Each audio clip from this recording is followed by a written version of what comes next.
Ration card ಇದ್ದವರಿಗೆ 2 ಹೊಸ ನಿಯಮ ನಾಳೆಯಿಂದ ಜಾರಿಗೆ ಬರ್ತಾ ಇದೆ. ಯಾರಾದರೂ ಈ ತಪ್ಪು ಮಾಡಿದರೆ ನಿಮಗೆ ಅಕ್ಕಿ ಕೂಡ ಸಿಗೋದಿಲ್ಲ, ರೇಷನ್ ಕಾರ್ಡ್ ಕೂಡ ನಿಮ್ಮದು ಬ್ಯಾನ್ ಆಗುತ್ತೆ, ಬಂದ್ ಆಗುತ್ತೆ ಅಂತ ಈಗ ತಾನೇ ಬಂದಿರೋ ದೊಡ್ಡ ಬ್ರೇಕಿಂಗ್ ನ್ಯೂಸ್. ಈ ವಿಡಿಯೋ ನೀವು ಕೊನೆವರೆಗೂ ನೋಡಿ. ದೊಡ್ಡ ಬ್ರೇಕಿಂಗ್ ನ್ಯೂಸ್. ಹೊಸ ನಿಯಮಗಳು ನೋಡೋಕ್ಕಿಂತ ಮುಂಚೆ ನಿಮ್ಮ ಹತ್ತಿರನೂ ಕೂಡ ರೇಷನ್ ಕಾರ್ಡ್ ಇದ್ದರೆ BPL ಇದ್ದರೆ BPL ಅಂತ ಕಮೆಂಟ್ ಮಾಡಿ, APL ಅಂದರೆ APL ಅಂತ ಕಮೆಂಟ್ ಮಾಡಿ. ಹಾಗೆ ವಿಡಿಯೋಗೆ ನೀವು ಇನ್ನೂ ಕೂಡ ಲೈಕ್ ಮಾಡಿಲ್ಲ ಅಂದರೆ ಬೇಗನೆ ವಿಡಿಯೋಗೆ ಲೈಕ್ ಮಾಡಿ. ಹಾಗೆ ನಮ್ಮ ಚಾನಲ್ಗೆ ಸಬ್ಸ್ಕ್ರೈಬ್ ಮಾಡಿ, ಪಕ್ಕದಲ್ಲಿ ಕಾಣಿಸುತ್ತಿರುವ ಬೆಲ್ ಐಕಾನ್ ಕೂಡ ಒತ್ತಿ. ಹೌದು ವೀಕ್ಷಕರೇ, ಸರ್ಕಾರದಿಂದ ಈಗ ತಾನೇ ಬಂದಿರೋ ದೊಡ್ಡ ಬ್ರೇಕಿಂಗ್ ನ್ಯೂಸ್ ಅಂತ ಹೇಳ್ಬೋದು. BPL ರೇಷನ್ ಕಾರ್ಡ್ ಮತ್ತು ಅನ್ನಭಾಗ್ಯ ಯೋಜನೆ ಪಡೆಯೋರಿಗೆ ಇದು ಇಂಪಾರ್ಟೆಂಟ್ ಮಾಹಿತಿ ಅಂತಾನೆ ಹೇಳಲಾಗಿದೆ.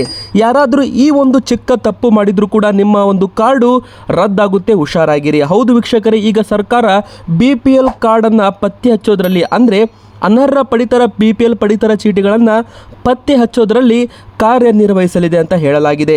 ಅಷ್ಟಕ್ಕೂ ಈಗ ತಾನೇ ಬಂದಿರೋ ದೊಡ್ಡ ಸುದ್ದಿ ಏನಪ್ಪ ಅಂದರೆ, ಯಾರಾದರೂ ಈ ಒಂದು ತಪ್ಪು ಮಾಡಿದರೆ, ಆ ಒಂದು ತಪ್ಪು ಏನಪ್ಪ ಅಂದರೆ ಅಕ್ಕಿಯನ್ನು ಮಾರಾಟ ಮಾಡಿದರೆ, ಹೌದು, ಅನ್ನಭಾಗ್ಯ ಯೋಜನೆಯಡಿಯಲ್ಲಿ ಯಾರಾದರೂ ಈ ಒಂದು ಅಕ್ಕಿಯನ್ನು ಕಾಳಸಂತೆಯಲ್ಲಿ ಮಾರಾಟ ಮಾಡಿದ್ದೇ ಆದಲ್ಲಿ ಅವರ ಕಾರ್ಡುಗಳನ್ನು ಮುಟ್ಟುಗೋಲು ಹಾಕಿಕೊಂಡು ಅವರ ಕಾರ್ಡುಗಳನ್ನು ರದ್ದು ಮಾಡಿ APL ಮಾಡಲಾಗುತ್ತೆ. ಇಲ್ಲಿ ನೀವು ಓದಬಹುದು ಸ್ಕ್ರೀನ್ ಮೇಲೆ, 3 ಮಹಿಳೆಯರ ಪ್ರಾತಿನಿಧ್ಯ ಕಡ್ಡಾಯ, ಜನಜಾಗೃತಿಗೆ 4 ಹಂತದ ಸಮಿತಿ ಮಾಡಲಾಗಿದೆ, ಮತ್ತು ಅನ್ನಭಾಗ್ಯ ಯೋಜನೆ ಕುರಿತು ಜನರಲ್ಲಿ ಅರಿವು ಮೂಡಿಸಲು, ಕಾಳಸಂತೆ ಮಾರಾಟಕ್ಕೆ ಕಡಿವಾಣ ಹಾಕಲು 4 ಹಂತದಲ್ಲಿ ಜಾಗೃತಿ ಸಮಿತಿಗಳನ್ನು ರಚಿಸಲಾಗಿದೆ ಅಂತಲೂ ಕೂಡ ಹೇಳಲಾಗಿದೆ.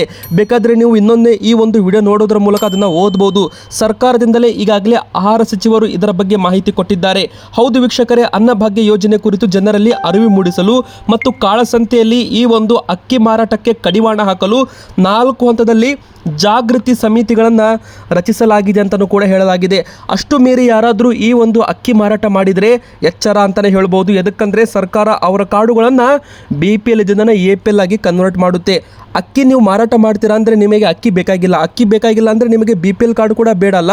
ಆ ಥರ ಸರ್ಕಾರ ಯೋಚನೆ ಮಾಡ್ತಾ ಇದೆ. ಯಾರಾದರೂ ಅಕ್ಕಿ ಮಾರಾಟ ಮಾಡಿದರೆ ಅವರ ಕಾರ್ಡುಗಳು ನಿಷ್ಕ್ರಿಯವಾಗೋದಂತೂ ಗ್ಯಾರಂಟಿ ಅಂತ ಹೇಳಲಾಗ್ತಾ ಇದೆ.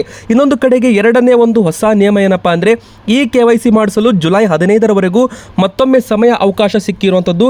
ಇದು ಗುಡ್ ನ್ಯೂಸ್ ಆಗಿರೋದ್ರಿಂದ ನೀವು ಕೂಡ ಬೇಗನೆ ಈ KYC ಮಾಡಿಸಲೇಬೇಕು. ನಿಮ್ಮ ಮನೆಯಲ್ಲಿ ನಿಮ್ಮ ಒಂದು BPL ಕಾರ್ಡ್ ಮೇಲೆ ಎಷ್ಟು ಒಂದು ಜನರ ಒಂದು ಹೆಸರಿದೆಯಲ್ಲ, ಅಷ್ಟು ಜನರ ಆಧಾರ್ ಬಯೋಮೆಟ್ರಿಕ್ ಅಂದರೆ ಹೆಬ್ಬಟ್ಟು ಗುರುತು ಅಲ್ಲಿ ನೀವು ಕೊಡಲೇಬೇಕಾಗುತ್ತೆ. ಅಂದರೆ ಇಲ್ಲಿ ನಕಲಿ ಕಾರ್ಡುಗಳನ್ನು ಪತ್ತೆ ಹಚ್ಚಲಾಗಿದೆ. ನಕಲಿ ಕಾರ್ಡುಗಳನ್ನು ಡಿಲೀಟ್ ಮಾಡೋಕ್ಕಿಂತ ಮುಂಚೆ ಇನ್ನೊಮ್ಮೆ ಈ KYC ಮಾಡಿಸಲಾಗುತ್ತೆ ಅಂತ ಹೇಳಲಾಗ್ತಾ ಇದೆ. ಅಂದರೆ ಇದರ ಅರ್ಥ, ಈಗ ಸರ್ಕಾರ ಈಗಾಗಲೇ ಲಕ್ಷಾಂತರ ಕಾರ್ಡುಗಳನ್ನು BPL ಕಾರ್ಡುಗಳನ್ನು ಅನರ್ಹ ಕಾರ್ಡುಗಳಂತ ಪತ್ತೆ ಹಚ್ಚಿದೆ. ಅಂಥವರ ಕಾರ್ಡುಗಳು ಯಾವುದಪ್ಪ ಅಂದರೆ ಸರ್ಕಾರಿ ನೌಕರರು ಇದ್ದವರು, ಮತ್ತು GST ಅಂದರೆ ಟ್ಯಾಕ್ಸನ್ನು ಪೇ ಮಾಡ್ತಾ ಇದ್ದವರು, ವರ್ಷ ಇನ್ಕಮ್ ಟ್ಯಾಕ್ಸ್ನ ಪೇ ಮಾಡ್ತಾರಲ್ಲ, ಅವರು ಕೂಡ BPL ಕಾರ್ಡ್ ಪಡೆದುಕೊಂಡಿದ್ದಾರೆ. ಅವರ ಕಾರ್ಡುಗಳನ್ನು ಕೂಡ ರದ್ದು ಮಾಡಿದ್ದಾರೆ. ಶ್ರೀಮಂತರು, ಅಂಗಡಿ ವ್ಯಾಪಾರಸ್ಥರು ಕೂಡ BPL ಕಾರ್ಡ್ ಲಾಭ ಪಡೆದುಕೊಂಡಿದ್ದಾರೆ. ಒಂದೇ ಮನೆಯಲ್ಲಿದ್ದು 2 ರೇಷನ್ ಕಾರ್ಡ್ ಪಡೆದುಕೊಂಡಿದ್ದಾರೆ. ಅಂಥವರ ಕಾರ್ಡುಗಳನ್ನು ಕೂಡ ಸರ್ಕಾರ ಈಗ ಪತ್ತೆ ಹಚ್ಚೋದ್ರಲ್ಲಿ ಮುಂದಾಗಿದೆ. ಈಗ ಈ KYC ಯಾರು ಮಾಡಿಸಿಲ್ಲ ಅವರ ಕಾರ್ಡುಗಳನ್ನು ಕೂಡ BPL ಇದ್ದನ್ನು APL ಮಾಡಲಾಗುತ್ತೆ. ಬೇಗನೆ ನೀವು ಕೂಡ ಆಧಾರ್ ದೃಢೀಕರಣ ಮಾಡಿಸೋದ್ರ ಮೂಲಕ ನಿಮ್ಮ BPL ಕಾರ್ಡ್ನ ರಕ್ಷಿಸಿಕೊಳ್ಳಿ ಅಂತ ಹೇಳಲಾಗ್ತಾ ಇದೆ. ವೀಕ್ಷಕರೇ, ಇದು ಒಂದು ಹೊಸ ನಿಯಮಗಳು.